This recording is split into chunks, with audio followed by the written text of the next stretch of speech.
நெசவாளர்கள், சிறு குறு நடுத்தர தொழில்கள் மற்றும் விவசாயிகள் மற்றும் காவல்துறையினர் சம்பந்தமான நம்மளோட அஜெண்டா சிலத உங்ககிட்ட நான் படிக்கிறேன். ஒன்னு, நெசவாளர்களின் தயாரிப்புகளை நேரடியாக சர்வதேச சந்தைகளில் விற்பனை செய்வதற்காக அரசுக்கு சொந்தமான ஒரு உலகளாவிய இ காமர்ஸ் பிராண்ட் உருவாக்கப்படும். மேலும் முக்கிய நகரங்களில் வெற்றி தறி விற்பனை நிலையங்கள் ஷோரூம்ஸ் அமைக்கப்படும்.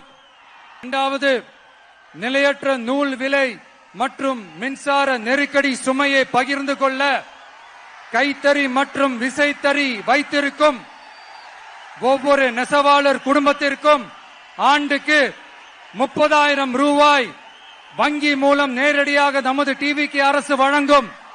மூணாவது, கைத்தறிகளுக்கான இலவச மின்சாரம் 500 யூனிட்டுகளாகவும் விசைத்தறிகளுக்கான இலவச மின்சாரம் 1500 யூனிட்டுகளாகவும் உயர்த்தப்படும். நெசவாளர்களின் உற்பத்தி செலவுகளை குறைப்பதற்காக அவர்கள் வழங்கும் நூல், சாயங்கள் மற்றும் ரசாயனங்களுக்கு நமது டிவிக்கு அரசால் 50% மானியம் வழங்கப்படும். நமது டிவிக்கு அரசில் அனைத்து நெசவாளர்களுக்கும் ரூபாய் 10 லட்சம் ஆயுள் காப்பீடு வழங்கப்படும்.